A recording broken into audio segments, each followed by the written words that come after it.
నేను నాగేశ్వరాంటిని మాట్లాడుతున్నాను. ఈరోజు నేను రాగి పిండి గోధుమ పిండితోటి ఊతప్పం వేసానండి. చాలా బాగుంటుంది. రవ్వ దోశ కన్నా మించిన టేస్ట్ ఉంటుందండి. ఇది మనకు అప్పుడప్పుడు పిండిలు లేకపోయినా ఇంట్లో రాగి పిండి అవన్నీ రెడీగా ఉంటాయి కదా, అయితే దాన్ని పెట్టి చేశాను. ఇదిగోనండి, ఇది చక్కగా కొంచెం కాలనెయ్యాలి. దీంట్లో మాగాయ నంచుకోవాలి. నేనైతే ఒట్టితే తింటాను. అంకులకైతే మామిడికాయ మాగాయ పెట్టాను కదా, మాగాయని తీసుకొని ఇట్లా తింటాము. ఈరోజు రాగి దోశలు వేస్తున్నాను కదా, రాగి పిండి 2 గంటలు తీసుకున్నాను ఇద్దరికి.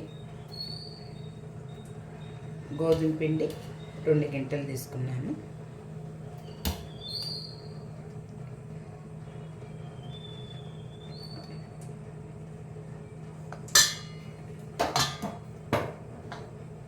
కొంచెం సాల్ట్, సరిపడ్డ సాల్ట్,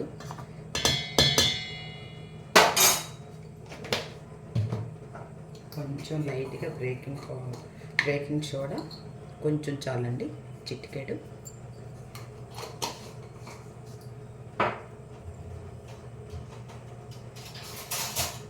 దీన్ని బాగా కలిగి పెడదాము వాటర్ పోసుకొని.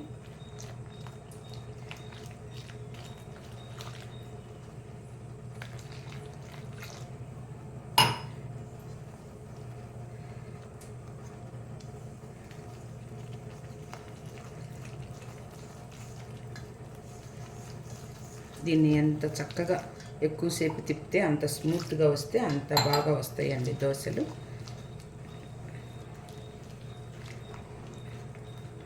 ఏం చేద్దామా, శనివారం కదా ఇంట్లో అని అనుకుంటే పిండ్లు ఏం లేవండి. అందుకని నేను ఇది చేస్తున్నాను.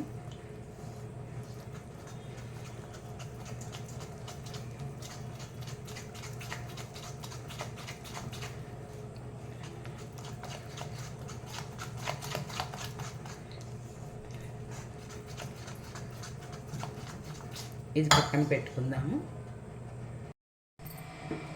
గ్యాస్ వెలిగించుకొని పాన్ పెట్టుకున్నానండి.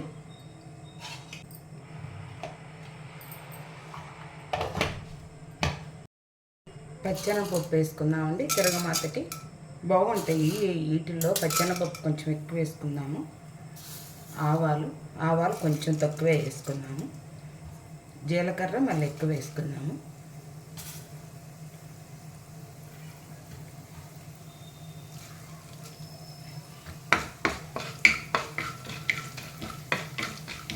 చక్కగా వేగనిద్దామండి.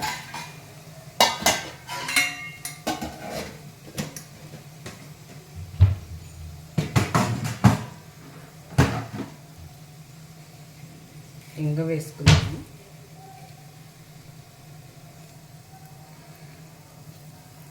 ఇంగ ఇష్టం లేని వాళ్ళు వేసుకోవద్దండి. ఇంగ వేసుకుంటే అది డిఫరెంట్ టేస్ట్ తోటి బాగుంటుంది. నచ్చని వాళ్ళు వదిలేయచ్చు.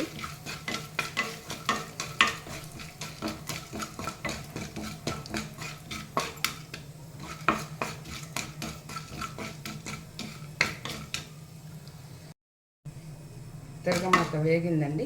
నేను దీంట్లో అల్లము, కరివేపాకు, పచ్చిమిరపకాయలు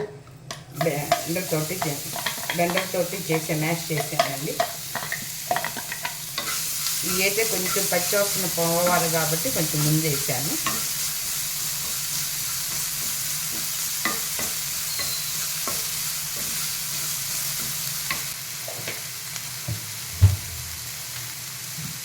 మళ్ళీ కోవిడ్ స్టార్ట్ అంటున్నారండి. అన్నిట్లో కొంచెం పసుపు వేసుకున్నాము. యాంటీబయాటిక్ కాబట్టి కొంచెం పసుపు.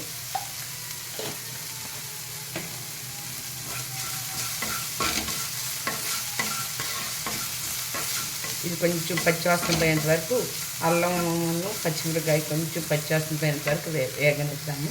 వేగినాయండి. ఇప్పుడు ఉల్లిపాయలు వేసాను. ఇది మనకు ఇదంతా మనం 10 నిమిషాలు రెడీ చేసుకోవచ్చండి. ఇంట్లో మనకు అన్నీ రెడీ లేనప్పుడు.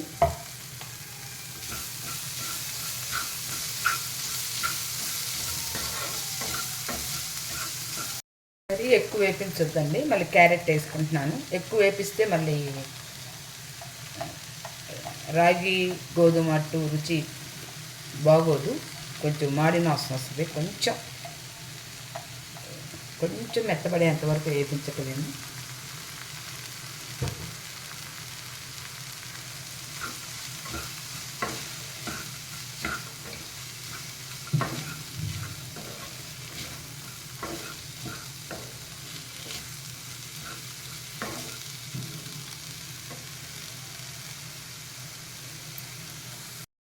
ఆరిపోయిందండి. ఇది రాగి పిండి గోధుమ పిండిలో ఇది పెట్టాను. దాంట్లో కొంచెం వేడి ఉన్నా కూడా ఆ పిండిలో కలిసిపోయింది.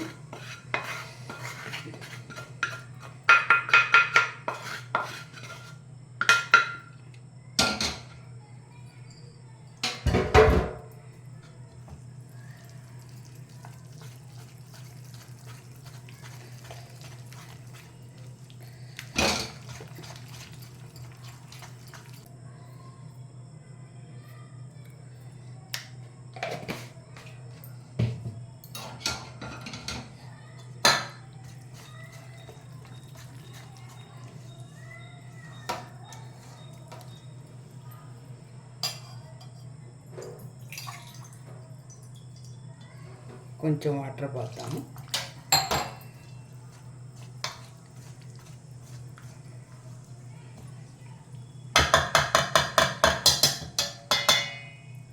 ముందుగానే అట్ల పెనం పెట్టుకొని కొంచెం లైట్గా ఎన్న పోసేస్తున్నానండి.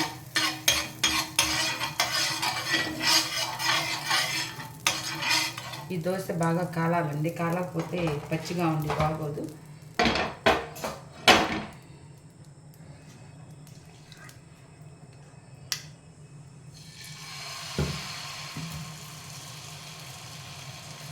మరి మామూలు దోశ అంత పలసగా వద్దండి, ఇవి మళ్ళీ ఇరిగిపోతాయి. కొంచెం మందంగానే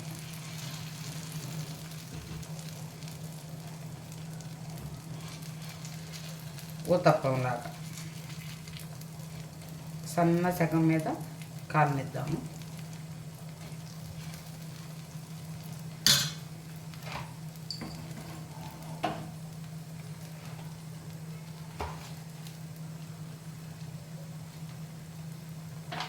చుట్టూ కొంచెం ఎన్న పోసేస్తున్నాను.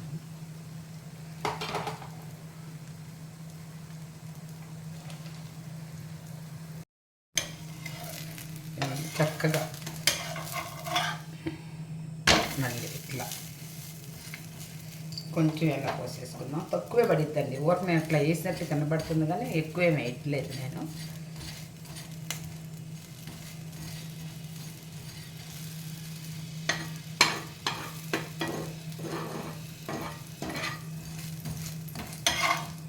బాగా కాలనిద్దామండి రెండు వైపులా.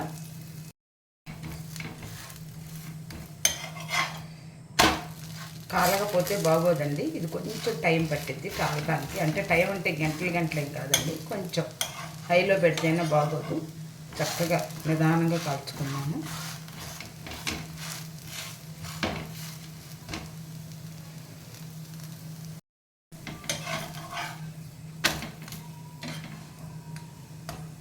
కాలిందండి.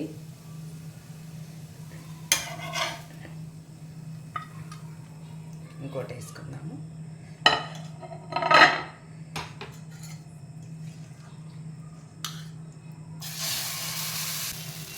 అల్లం వేసుకుంటే మనకి డైజెషన్ ప్రాబ్లం కూడా ఉండదండి. అల్లము జీలకర్ర కొంచెం ఎక్కువ తగిలితే, కరివేపాకు, కొత్తిమీర ఉన్నదాన్ని బట్టి.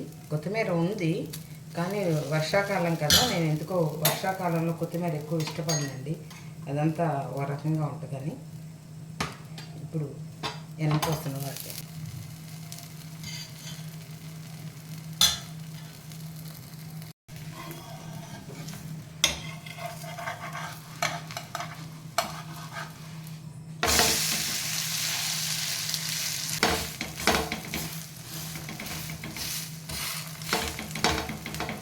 ఇది కాలనిద్దామండి. ఒక నిమిషం చక్కగా అటు ఇటు తిరగా బాటిల్ వేసుకొని కాలనిద్దాము.